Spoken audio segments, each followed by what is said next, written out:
17 বছর 22 বছরের টিনেজার ছেলেরা ওই জালিম শাহীর বিরুদ্ধে রুখে দাঁড়িয়ে তাকে বাংলাদেশ থেকে বিতরণ করতে সক্ষম হয়েছে। আমি বিশ্বাস করি আমাদের একটা ভুল হয়েছে।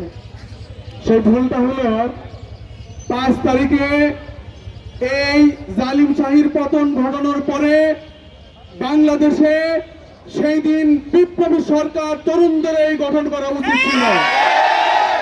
কোথায় থেকে এক অথর্ব আমাদের বিপ্লবী সহযোদ্ধা শরীফ ওসমান হাদি, যার সাথে কাঁধে কাঁধ রেখে হাতে হাত মিলিয়ে আমরা ভারতীয় আধিপত্যবাদের বিরুদ্ধে, আওয়ামী সন্ত্রাসীদের বিরুদ্ধে রাজপথে আন্দোলন করে সংগ্রাম করে 5ই আগস্ট আওয়ামী লীগের পতন ঘটিয়ে তাকে দিল্লিতে আমরা প্রেরণ করতে সক্ষম হয়েছি। কিন্তু আজ গণঅভ্যুত্থান পরবর্তী সময়েও আমরা দেখতে পাচ্ছি, আজ আমরা যে উদ্দেশ্যে এখানে দাঁড়িয়ে আছি,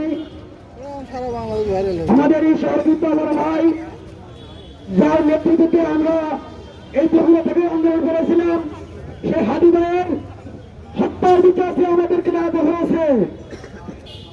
আমি উপদেষ্টাদের আমরা সকলে তার আত্মার বাঁচিয়ে কামনা করছি। আপনারা জানেন এই স্বরাষ্ট্র উপদেষ্টা এর আগেও বেশ কয়েকজন এরকম হামলার শিকার হয়েছে, কিন্তু এখন পর্যন্ত কোনো হামলার সুষ্ঠু তদন্ত করতে পারেনি। গত দিয়েছে আপনাদের, কিন্তু পরবর্তীতে কি হইল? হয় আপনি নিজে মেরুদণ্ডহীন একজন মানুষ, হয় আপনি কারো দ্বারাই প্রতারিত হয়েছেন, অথবা আপনি এমনই মানুষ। আমি এই তিনটার একটা হইতে হবে। আপনি যদি এরকম মেরুদণ্ডহীন হন, তাহলে আমরা আপনাকে এই দায়িত্বটা দিলাম কেন? আমরা তো অনেক আশা নিয়ে আপনাকে দায়িত্ব দিয়েছিলাম। আমাদের এভাবে কখনো ভাবতে পারিনি জুলাই পরবর্তী সময়ে আমাদের জুলাই যোদ্ধাকে যেভাবে হত্যা করা হচ্ছে, তাদের বিচার নাই, তাদের আসামিরা ভারত চালিয়ে যাচ্ছে। যে দেশকে আমাদের বন্ধু বলা হয়, সে দেশ আমাদের সোনার মতো ছেলেদের মেরে ফেল দিচ্ছে এক এক করে, সেগুলোর বিচার নেই। এক একজন মূল্য বাণিজ্য করে ভারতীয় আগ্রাসন বাংলাদেশে চলবে না। কিসের বন্ধু? যেই বন্ধু সন্ত্রাসীকে আশ্রয় দেয়। কিসের বন্ধু? যেই বন্ধু আমাদের শত্রুদেরকে আশ্রয় দেয়।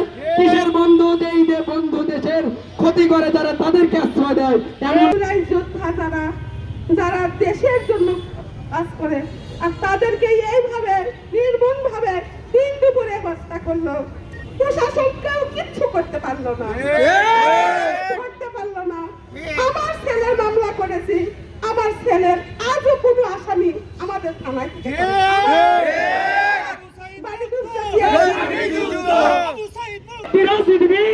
আমাদের শহরের প্রিয় ভাই হাদি ভাইকে সন্ত্রাসীরা, আওয়ামী সন্ত্রাসী এবং ভারতের দালালেরা